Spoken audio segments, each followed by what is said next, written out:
and welcome everyone. This is the first edition of our podcast on Making Connections, a handbook for effective formal mentoring programs in academia. And I am here to kick off our podcast with the author of Chapter 1, Bob Garvey, whose chapter is called Mentoring Origins and Evolution. We are so fortunate to start this journey with Bob's work. Professor Bob Garvey is a fellow of the Royal Society of Arts and is one of Europe's leading academic practitioners of mentoring and coaching. He's an experienced mentor and coach who's worked with a range of people in a variety of contexts. And I've been so fortunate to work with him within the context of University of New Mexico's Mentoring Institute. He works internationally and subscribes to the repertoire approach to mentoring and coaching. He is highly in demand, so I feel so privileged to be here to have this conversation with him today. He speaks at conferences, facilitates webinars and workshops, and is a widely published author in books and journals. And his book, Coaching and Mentoring: Theory and Practice, is in its fourth edition. And Bob has won a Lifetime Achievement Award for contributions to mentoring. So I do not think there is a better person, Bob, for us to start this conversation on mentoring than with you. Hello and welcome. Oh, thank you very much, Tamara. Very nice to be here. Thank you. Well, so let's start because, I think that one of the things that I've learned in the work that I do as a consultant and somebody who supports and develops mentoring programs is lots of us have different ideas about what mentoring is and what it means to be a mentor. Mm-hmm. So can you kind of start us on this journey of what does it mean to be a mentor? What does mentor mean? Well, it means lots of things. And I think I will say that mentoring is the meaning of life. And the reason why I say that is because if we don't help other people to learn and grow and develop, we don't survive. It's a survival mechanism. And so it's essential. It's fundamental to human beings, I think. And it's part of our psyche to be helpful and supportive of other people.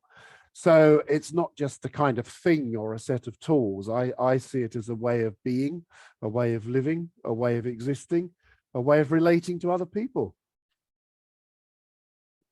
Yeah, I love that because certainly when I think about the work that I have done in mentoring and having throughout my career, taken it from how I just was as a friend, as a colleague, as a leader, now into more formalized structures, I think in many ways it is a way of being, that there is a sense of a natural desire as humans to share what we know with other people. Sure, absolutely. Really important. Yeah. And so as we read through your work, well, tell us, so what has inspired the work that you do in mentoring, and specifically what inspired the work you shared in this chapter? Okay. I got involved in mentoring a very long time ago. Probably, it was around the 1990s. So a good while ago, really. Well, actually late 80s, but because it's endlessly fascinating. That's why. There's nothing as wonderful as a human being, and engaging in discussions with another fellow human being is just amazing. So much to learn and so much to understand about all sorts of people. In this chapter in particular, there's a number of themes, really. One is I look at some of the myths and legends which surround the origins of mentoring. And there are plenty of those. And I think sometimes people hook onto what I call the old as the hills argument. It's been around a long time, therefore it must be good. And I think when you start unraveling some of the ancient stuff that surrounds mentoring, it's not quite all it seems. So I try to kind of illustrate that. So that's one element. Then there's another element is looking at how from its historical roots, mentoring has kind of developed and evolved over time into various things actually. And one of the problems is what I call the problem of definition. There is no agreed definition of mentoring, and the reason why that is because each mentoring relationship is incredibly unique. People make of these relationships as they need, as they want to. And so trying to create a universal definition is a bit of a waste of time, really. So what I tried to do is took various ideas, some of which were from some of my research, some of which were from other people's research. And I put together this idea, instead of thinking about a definition that's universal, let's think about a way of describing mentoring, thinking about some of its elements that show up in different places in terms of the context in which it happens and the purpose to which it's put. And in that way, I tried to create, with other people's work as well as my own, a series of dimensions to say, you know, if this is going on with your mentoring arrangement, it might look like this. If this is going on, it might look like this, and so on. So it's a kind of decision-making process to help practitioners think about how could they best describe mentoring for their own situation so that it makes sense. And then I look at how mentoring shows up in academia, in higher education in particular, and some of the different variations which go on surrounding that. That's kind of it, really. So there's a lot in it. There's a lot in it. There is a lot in it. And I have to say, as someone who is a bit of a myths and legends nerd, I'll say, I was particularly intrigued by the historical elements and the myths and legends, and it certainly reminded me of a keynote presentation that I heard at the first UNM Mentoring Institute conference I went to about the role of Confucius in mentoring. So how important is it to understand history and the myth and legends of mentoring to truly understand or to help us create our own definition of mentoring? I think history is important. And I think the reason why history is important, because if we know where we've come from, at least we can understand where we might be going to, you know? So I think there's something about that. So I think also it's a recognition that the way in which people interpret historical things is infinitely varied. And I think it's been very tempting for people, for example, to pick up on Homer's Odyssey, the ancient Greek story, with the little side story about Telemachus and Mentor, and interpret it with modern eyes. And I tried to interpret it with ancient Greek eyes, in that sense, because the context of the time was not nice. It was not nice times. It was violent. It was aggressive, and Mentor mentored Telemachus, Odysseus' son, to become a warrior, basically. And it was all about preparation for him to have a rather murderous spree at the end of the story. And you kind of think, well, is that really what we think mentoring's about? I don't think so. So you know, and then there are other versions of history that we get from medieval times, and I think they're rather romanticized.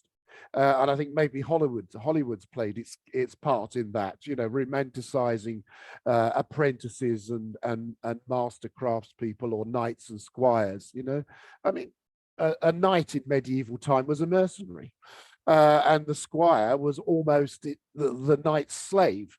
So, you know, it's not very nice, really. So I don't think those associations in the way people have made them are correct. But what is clear is that in 18th century France, there emerged a story based on the ancient Greek story, which kind of wrote about mentoring for that time. And they wrote the story as an educational book, how to go about educating people so that they might learn and develop. And this book became a massive bestseller throughout Europe. And unfortunately, King Louis XIV didn't like the story very much, because he thought that kings were born to be kings by the divine right of God. And this book suggested that perhaps you could learn how to be a leader. And he didn't like that very much. And so the author of the book, Fenelon, got banished and had his pension cancelled. But nevertheless, the book was a bestseller. And many writers around that period refer to Fenelon as, well, they say things like, thank you to Fenelon for showing us the way, and things like that. So I think that's the origins of modern mentoring. That's fantastic. And I loved going on that journey in your chapter. And I hope as folks read it, that they enjoy the journey as well. And I think that brings us to that next component of the work that you share around context and purpose, and how much those two things inform how one might define mentoring. Yep. And it begs the question, is it that simple, that context and purpose is what we need to define what mentoring is? I think is, but I think it's more complex than that, because there are many different contexts in which mentoring could take place, and there are many different purposes to which it might be put. So it can range from career sponsorship, it can be about performance orientation, it can be about learning and development, it can be about understanding issues to do with diversity and difference and belonging. It can be about helping somebody up the career ladder. You know, there are a whole load of variations. It can help somebody who's new be onboarded into an organization. So there are lots of different purposes and lots of different contexts. And those contexts will influence the purpose, and the purpose will influence the context. And therefore, that's what I try to describe with the framework that I put in there, with these different dimensions to mentoring. So is it fair to say that the dimensions reflect sort of the shared components or shared elements of a mentoring program or a mentoring relationship? Yes, they could do, but they could also be a bit of a pick and mix. So you could say, you know, if my program is aimed at doing, I don't know, helping people be onboarded, for example, then that will be the purpose. The context might be within a university. So it might be a new member of faculty, for example, who gets a mentor so that they kind of understand what it is to join the faculty of this particular university. So it performs that well-known phrase, the psychosocial function. So that might be important. In other contexts, the psycho function may be more important than the social function. So I think it can be, you know, it's pretty varied. So there is this kind of pick and mix idea. So what are you putting? What is the point of your mentoring? And it's a key question I always ask people: is what are you doing it for? What's it for, and who's it for? Because you've got to know that. Got to know that. And then you start thinking about, well, what's involved with that? If that's what it's for and that's who it's for, well, what next? What do we need to work on, and what do we need to develop? Yeah, and I appreciate you making that point, because I think particularly with this being the first chapter, and certainly subsequent chapters support this idea, but how important is it to define what a mentor is and a mentee is, and the purpose of your mentoring program before you start a program? I think it's really, really important. And I think what's attached to that is that when you've got your mentors, You can't assume that they know how to mentor just because they happen to be sitting in some kind of position in a university or an organization. You don't become a mentor just by virtue of being experienced. And I think that's a big issue for me. There are certain skills that people can learn. And if they understand the purpose and the context, they can also make decisions about what kind of mentor they want to be. And start working towards that, because you can be different kinds of mentor. You can perform certain functions as a mentor. You could be, for example, a role model. You could be a sounding board. You could be a guide. You could be, it could be a professional friend. You could be lots of things. You could be somebody who facilitates somebody else's learning and development. You could be somebody who helps facilitate somebody's career. So when a mentor starts, they need to be clear about that. And they need to be able to have that conversation with the person that they're working with. In the UK, we refer to the other person as a mentee. I think in the States, they're often referred to as a protege. And there's been debates about that at the Mentoring Institute in the past. And I kind of think that linguistically and grammatically, the word mentee is more correct than protege. So, so yeah, so one, I think it's interesting because I think readers and listeners will find that we've been using those terms interchangeably throughout the scholarship and research and in our conversations. And you said something that I don't want to be lost on folks, because I think this is something maybe you and I are comfortable with, but there might be somebody listening who's thinking, well, what do you mean that my most seasoned faculty, leaders, managers aren't going to be great mentors? They could be great mentors, but it doesn't necessarily follow that they are. And it might be, you see, when you talk to people who are potentially mentors, and they're often, people who maybe have experience and so forth, and you ask them, what do you want to be a mentor for? They often say to give something back. Now, that sounds like a great answer, but I always think, what exactly have you got in mind? Because giving something back might be that the person just wants to give somebody the benefit of their experience. And my view on that is that somebody might not want the benefit of their experience. They might want to have somebody who they can engage with, have a relationship with, talk to, learn from, but not be given advice. Yeah, so you talk about that in your chapter about the role of advice in mentoring. Yeah. Is there room in mentoring for advice? Under certain conditions, yes. So I start from the position that nobody ever took any advice unless they actually wanted to. So that's important. And I think that there is a risk. You see, a lot of people who write about coaching will dismiss mentoring and say it's about handing out advice, whether people need it or not. And they're wrong when they say that, because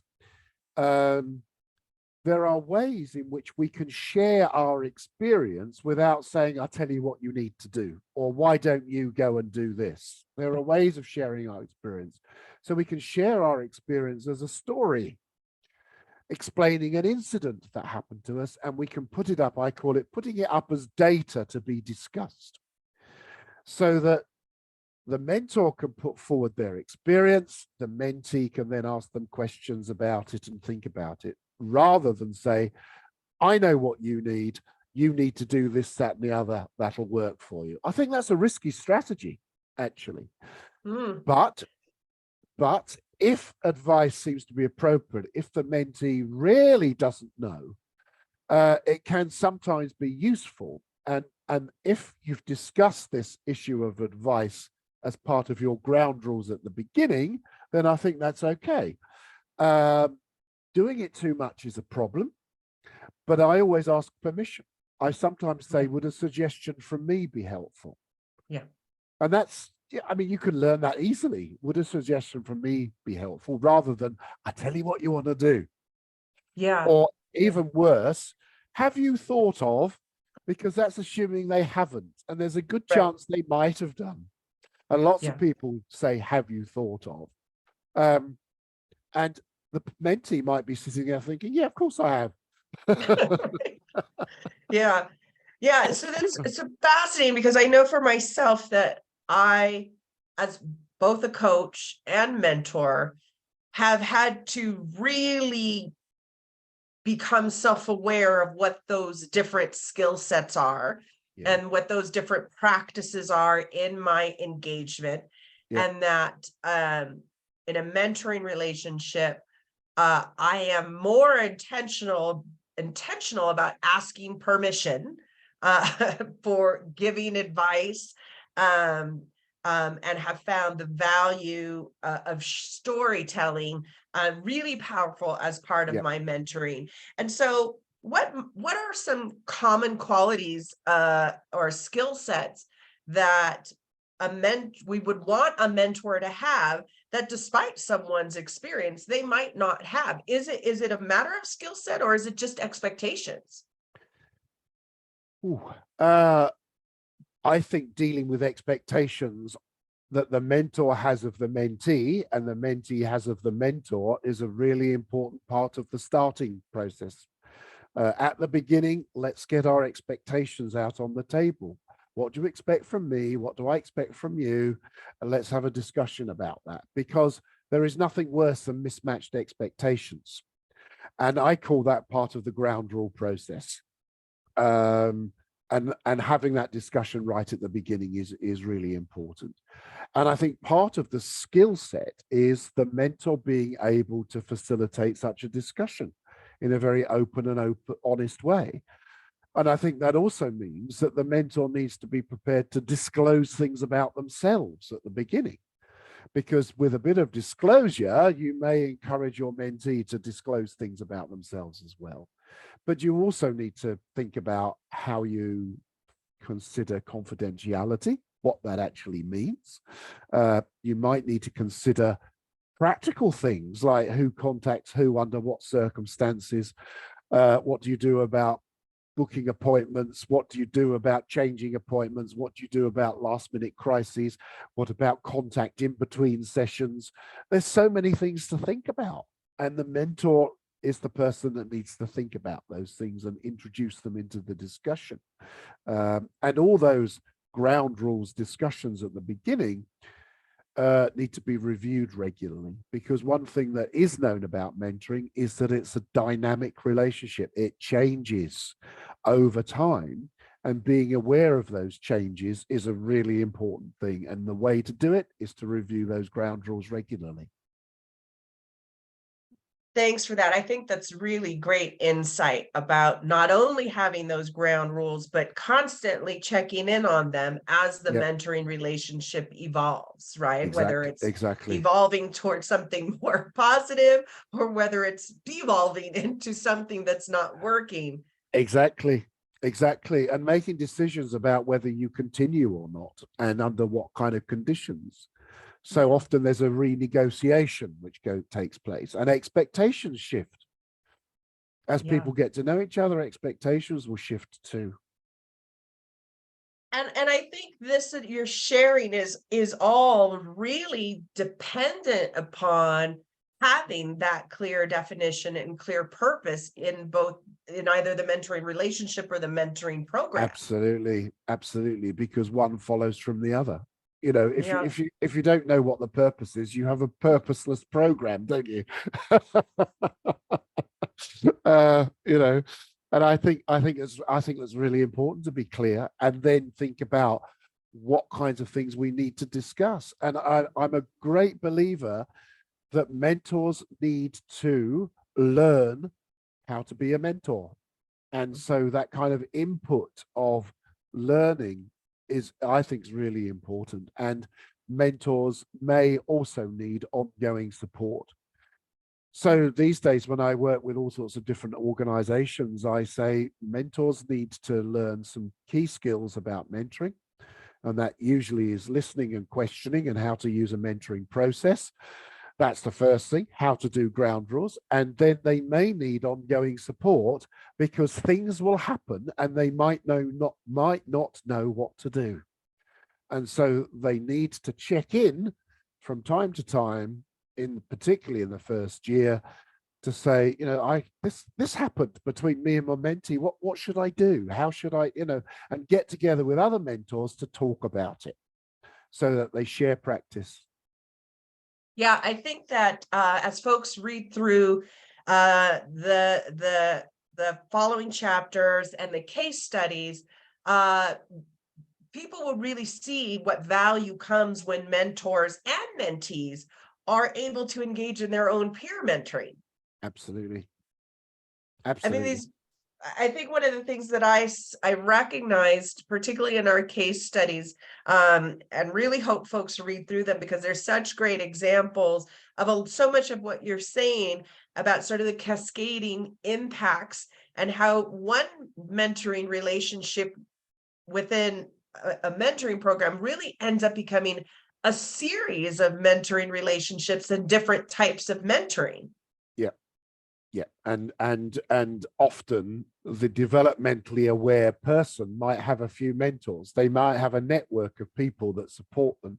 And the more people that know something about mentoring and how to go about doing it, the better, really. I mean, in any kind of organizational context, if there are a lot of people who know this, then the organization itself has a lot of resources to draw upon, which are useful and helpful to people.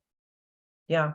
And I think that it creates those additional opportunities, as you've said, for that support where mentors can support one another, mentees can support one another, and then that happens over time in so many different ways. And it's such a, to me, such a powerful example of to the point that you've made, right? The evolving nature of mentoring and how context and purpose can shape and facilitate different types of mentoring.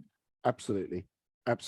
And the fact that people shift and change as they learn and develop, they change, they become somebody different. And so their needs and expectations will alter as well. So being sensitive and aware of that is part of the process. It's important, I think. Yeah. So that leaves me thinking, right?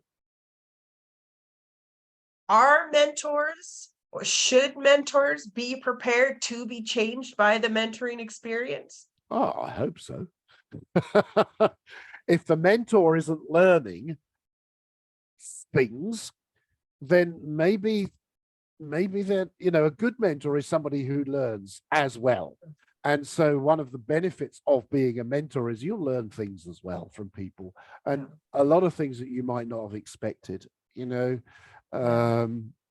my experience of mentoring others, I have learned so much about different types of organizations, about different types of culture, different kinds of habits and myths and legends and so on and so forth from different people in different parts of the world. And that's why I think it's endlessly fascinating. Yeah. And like you, I find myself often in the position to train mentors, and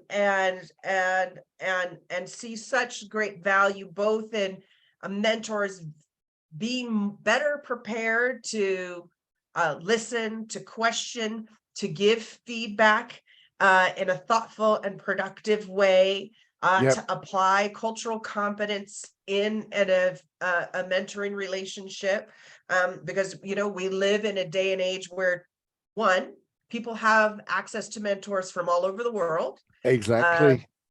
Which is new. And also we see more and more mentoring being geared towards supporting people from different communities, less represented communities, and in DE&I initiatives where that cultural competence is key. And I think there's so much room for supporting mentors in being as equipped as they can to be effective in their roles beyond their professional expertise or subject matter expertise. Exactly. And in your introduction, you said I subscribe to the repertoire approach. And that's exactly what I mean, is that if you have a repertoire Right. of ways of working as a mentor, then you can work with all sorts of different people. Yeah. So what we know is your chapter provides some really clear guidance for program coordinators, whether they're in higher ed or in organizations, Uh-huh. for developing or for defining mentorship and mentoring for their purposes, and for Yep. developing mentoring programs. Yep. With all that you offer, what do you think is a must-have in a mentoring program? If I'm a program coordinator and I am setting off on this journey for the first time, from what you offer in terms of some incredible practical tips, what's a must-have? A must-have is clarity of purpose. That's really important. Followed by identifying people who want to participate in the program and providing them with supportive education in mentoring and how they can do it. And I see that as really important must-haves. That's great. That's great. And I'm keen because I'm sort of also in the midst of developing some mentoring programs, and I feel like I'm ticking all the boxes that I'm doing the right things. What's something that's nice to have? Maybe I can't have everything, but if I can, what is something that would be nice to have as an element of my mentoring program? Well, and I would say it's slightly more than nice to have, but ongoing support for mentors and mentees. Yep. All right. And So what could we thinking live about what without? that might, Oh, go ahead. sorry, interrupt you. I was No, going to you say continue. thinking about what that looks like is quite important. So Mm, I like to work with groups of people so that a group of yeah, mentors will come together and talk about it. I sometimes have mentors and mentees together in the same space, and yeah, they start sharing their experiences with each other, and that's helpful, and people learn in that way. So yeah. yeah, I think that kind of ongoing support is a nice to have, but it's slightly more important than nice to have.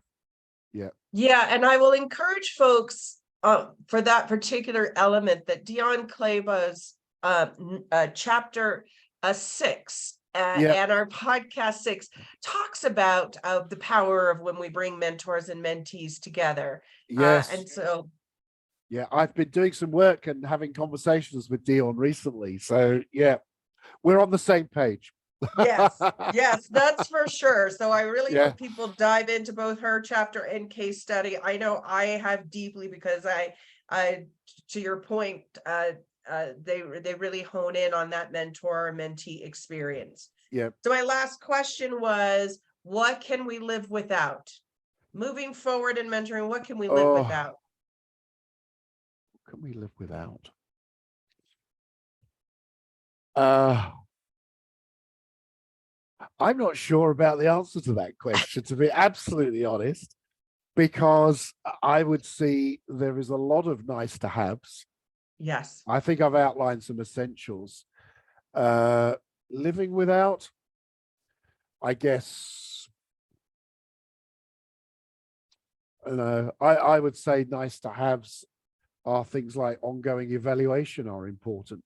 Yeah. So you're recognizing slightly more than nice to have is useful. I think uh, I think you can do a lot without thinking that you need to pile in a lot of resources. Okay. So you can live without a whole load of resources if you work with people and work with those skills of listening and questioning and having a process framework and understanding ground rules. I think you can live without other resources. That's great. That's helpful, because I think people can feel overwhelmed for a lack of resources, right? Yeah, I don't If I think you don't need a lot. have, yeah, people can get stuck. Yeah, I don't think you need loads of resources. Well, there we I think you go. need I think you need people. You need people, and Yeah, you work with those people. Yeah, that's fantastic.